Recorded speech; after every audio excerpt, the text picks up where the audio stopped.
Hey guys, welcome back to our weekly review and breakdown of the series Only Murders in the Building, this time on the finale of season 4, also episode 10, My Best Friend's Wedding. I can't believe season 4 has already finished and now we have to wait for season 5, which we will be talking about right at the end because, of course, as this was a finale episode, it has a bit of a cliffhanger for season 5. But yeah, we're going to get straight into it. But before we do, please like and subscribe and hit the notification bell to stay up to date with our content. Comment down below with your theories and suspicions for season 5, I guess, because the 4 is all wrapped up. But if you feel like that maybe there's anything that still hasn't been resolved from season 4, let us know down below as well. Yeah, let's go. So this episode can sort of be split into 3 parts: Marshall's confession and death, Oliver and Loretta's wedding, and the next murder. I I quite liked how the episode was set out, but I felt like there wasn't much of a build up to Marshall's confession. Like it felt like it was really over really quickly. Usually, like we have sort of like the majority of the episode to focus on these kind of confessions and stuff. But this one was sort of like maybe half of the episode, maybe a bit less, maybe a bit more. I don't know, but it felt like it was really over. Oh, sorry, it felt like it was really over really quickly. But Mm. what I will say though, I am really shocked that there wasn't a second accomplice. I mean, I guess he was trying to divert the trio's attention in the beginning when he was talking to them about, like, he was like, it's got to be someone athletic, it's got to be 2 people, because one to shoot, one to drag the body to the incinerator. But yeah, I guess he was just trying to divert their attention. So I found that really surprising because I was like, oh, there's definitely gonna be someone. So I'm really disappointed it's not one of the actors. So I still feel like they're still a bit sketchy. But yeah, I loved the beginning with seeing Saz again, and it was so heartbreaking to hear that she was suffering from osteoporosis, and then finding out that her friend, her protege, betrayed her, and she wanted to share the script with Charles before telling anyone else, which was a sensitive thing, and she wasn't able to achieve her dream. Honestly, I think this is honestly like that episode is probably going to be the most heartbreaking thing, and maybe this whole season as well. It's just going to be really heartbreaking because we've seen not just Charles losing someone, but we've also heard about, Dudenoff, his wife, and how he coped Mm. with Vince also. Like there's this being this really heavy theme of loneliness. So yeah, this is probably maybe the saddest season, especially just because it's Saz, and I absolutely love Saz Mm. because it's just so sad now thinking about it because these episode 10 is the last time we will probably ever see Saz again. I Mm. can see maybe for like little like flashbacks and stuff, but actual like interactions between Saz and Charles, Yeah. never again. So it's really sad. But yeah, it was great to see some of the Westies again, but I have a feeling we won't be seeing them again, which is a shame because they were a really peculiar bunch, and I'm gonna miss the pig. I don't know if Howard still got the pig, but yeah, we definitely need to see them and the Only Murders in the Building fans as well from what was it, season 1 and season 2, I think. Again, because if season 5's got to be the ending, then you got to go all out. You got to bring back all of these cool characters. Mm. But yeah, I love that Jan came back because we Yeah. were trying to figure out last week like where has Jan got to, and well, turns out she hasn't got very far. Yeah, I love that she actually saved the trio from Marshall, and then hearing that she was in the building all along, like poor Charles, like he's gonna have to move up because I'd have nightmares and I would constantly be on the edge. I would be like, oh my God, is Shan still here? Oh my God, like. Yeah. But yeah, it was good because I was like, who shot him? Like, but yeah, it makes sense that it was Jan.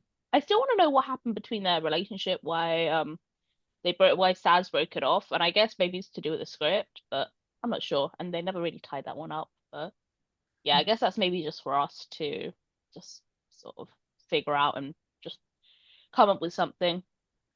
And then we get the wedding. And what I liked was that throughout the episode, they were trying to make it like seem like they were trying to give hints like, oh, Loretta's gonna be the next victim, Loretta's gonna be the next victim. But yeah, it was a bit too obvious that it wasn't gonna be. So I was like, oh, okay, Ooh. phew. But who is it gonna be then? I was like, is it gonna be Howard? But yeah, Mm. the wedding went on without an issue, with the reappearance of Will and Dickie, their kids, which was nice, and Winnie as well. But yeah, the wedding scene was honestly just so cute, and just seeing them together, oh, so cute. But it seems like Retro is moving to New Zealand, so what is gonna happen to the trio with Oliver planning to move as well? So I doubt he will move. But if season five is gonna be the ending, then I could see them going down that route, and maybe that is how the trio sort of like splits up, maybe. But I really hope they don't do that because that doesn't leave a really nice feeling for me. Like if they leave the whole show with that kind of like the group splitting. I know they'll probably still talk to each other, but it won't be the same. But Mhm. anyway. And then we get to the ending. So last week's episode showed a news story being reported on the TV about the disappearance of Nicky the Neck Cacciamilio, the dry cleaning king of Brooklyn, and some outlets in Manhattan, which was shared by the showrunner. And this guy has ties to the Caputo crime family, which from last week I said maybe Italian because the surname seems to be Italian, but we Mm. will find out. And then in this episode, we see the wife, Sophia, approach Charles and Mabel and asking for their help in finding her husband. They turn her down by saying that they only investigate murders in the building, which is true because it is in their name. But she tells them that the Arconia is actually connected to her husband in some way. Mm. And then the trio are about to celebrate when they discover Lester's dead body in the Oh. fountain. Ah! I know I had Lester on the suspect list, but still, like he deserves so much more better. Like I feel like he's sort of does he has like such a lonely life. Like he's just a doorman, like and it seems like, at least from Charles and like, what he was saying. Like they don't seem to have the interaction, and I get that because he's just the doorman, he's working there. But still, it feels so horrible to think that one of his last moments was seeing Charles and Oliver, and they weren't really spending like even like interacting with him. But yeah, before talking about season five and what we need to find out, I want to start with season four, just a general overview. So I love that we learned more about Sads in season four. I'm still really disappointed they killed her. Yeah. I was really like happy with the theory that she was still alive, but of course like they're not gonna do that. Maybe for no, I was gonna say maybe for season five, but I think Lester is pretty dead. He seems like it anyway. Yeah. But yeah, learning about her has just given us that opportunity to see like how important she was for Charles, and I've come to like appreciate her even more. Like before, she was just sort of like a side character. She just brought some comedy, and her interactions with Charles was just funny. But we now get to see a bit more of their relationship and what's happened in also Charles's life and how she has been a part of it. But yeah, in general, I feel like personally for me anyway, season four was one of the weaker seasons. Like I still feel like, it was really good and like I enjoyed, hearing about Saz and meeting all these new characters. But I feel like it was a bit all over the place and some of these episodes just weren't really necessary. There wasn't that much of a big tie into the mystery. Like Doreen, like it seems a bit like I don't really understand why they brought Doreen in. If you're just going to use her for one episode, like it seems I don't know, maybe they'll use her again in season five, but it seems like a bit of a just sort of a bit pointless.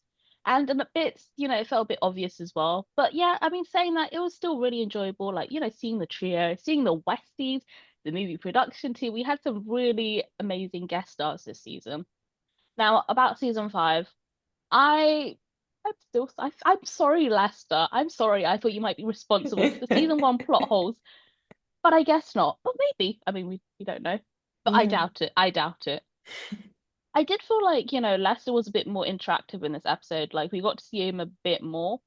And I guess it makes sense why now, because I would thought, oh, maybe this is leading to the season one plot holes, but no, it was because he was having his final moments with us. So I'm really intrigued to find out more about Lester in season five. Because all we know, I mean, from season four anyway, he was married in the Arconia. He was a model, which was really random, but I guess we will see how that fits. But yeah, what we still need to discover, especially in season five, linked to that ending of season four, who is watching the group? Why are they watching them? So the actor said it was someone left-handed because of the smudges, and my suspects were Cinder and Detective Williams, who are both lefties. And then there are also the Demuses, and there was Lester, but not Lester anymore. But I'm not seeing any big motives for any of them, to be honest, for them to leave these threatening notes, not just for the trio, but also for Jan as well. So I think it might be someone else, but we shall see.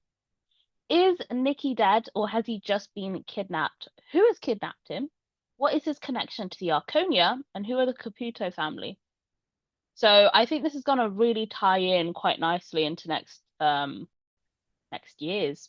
Hopefully it'll be next year because it seems to be like a yearly thing. But yeah, next year's season. So yeah, and then who killed Lester? How was Lester killed, and why was Lester killed? And someone must have known that he got married in the fountain because maybe that's why they put him in the fountain. I don't know, but yeah, I do think Lester's death and disappearance and the disappearance of Nikki is connected.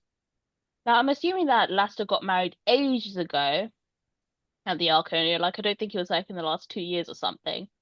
So it seems like he has a really long connection to the Arconia, and so maybe he does know Nikki. I mean, you would assume so, right?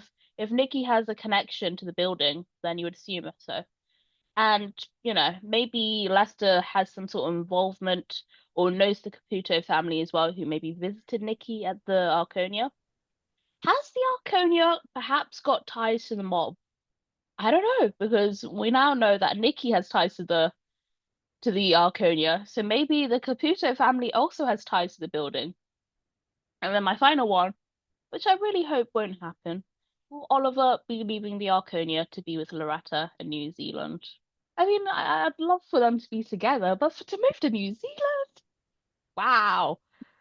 But yeah, this whole season has been good.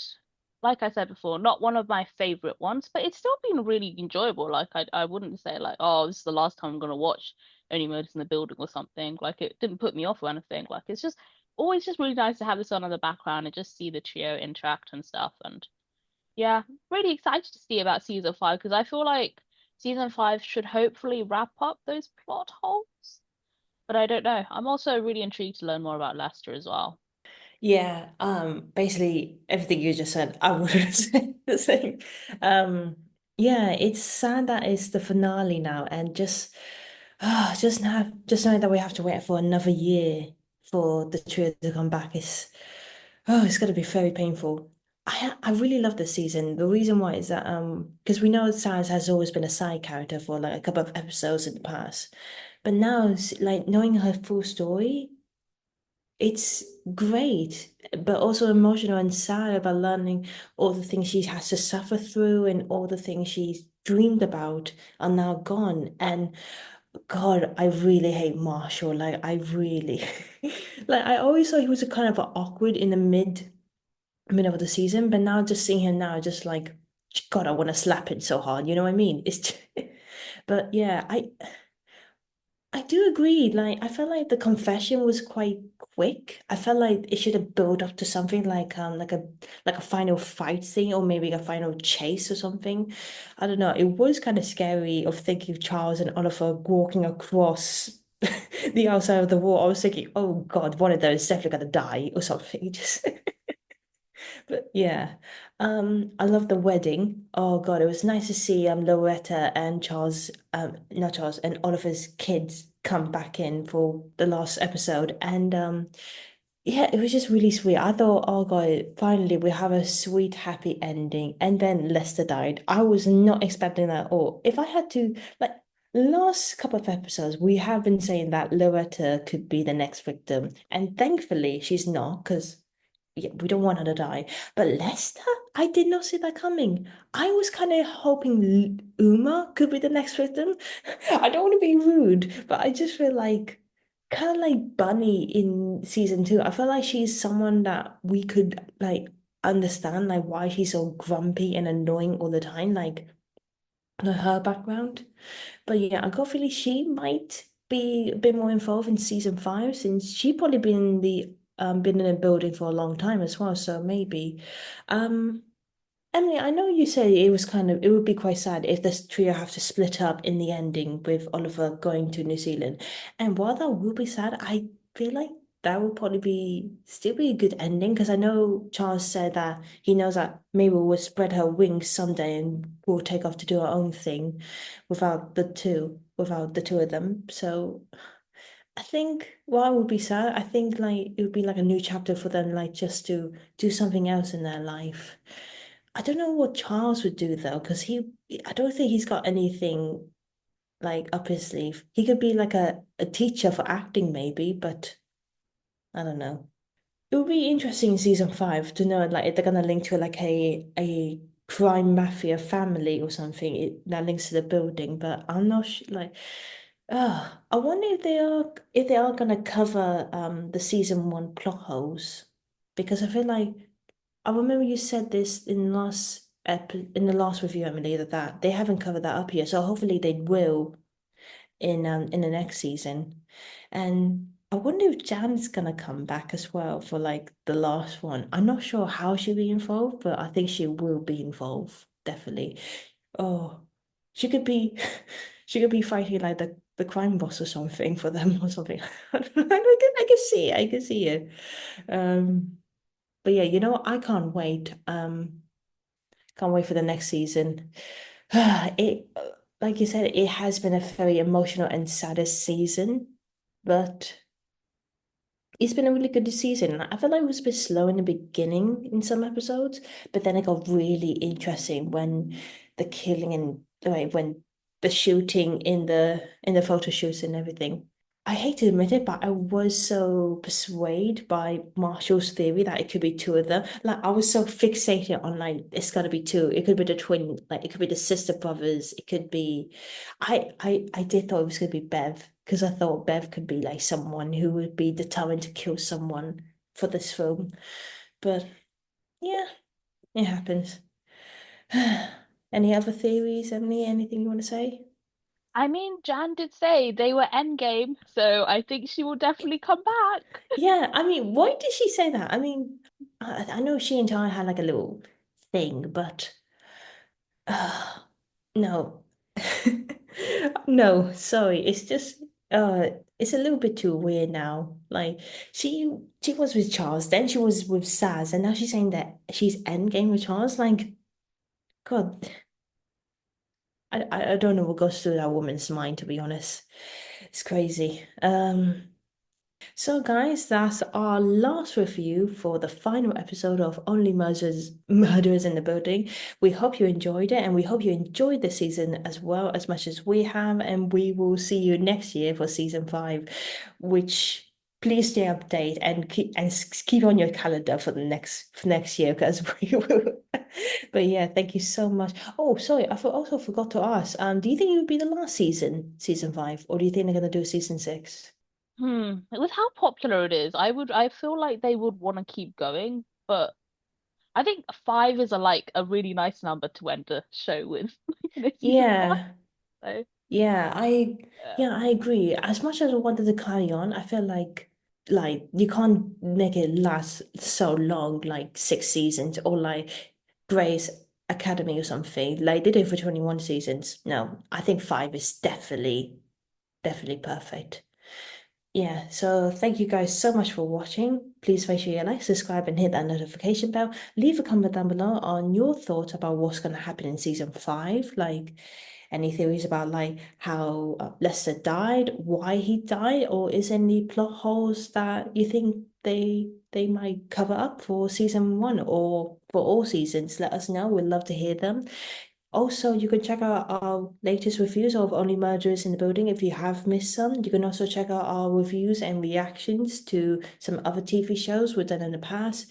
We also done debates, games, pranks, so many guys. Check them out on our channel. You can also follow us on Twitter and Instagram. If you do, we'll follow you back. And we also create a website that tells you information about the team and some of the videos we've done in the past.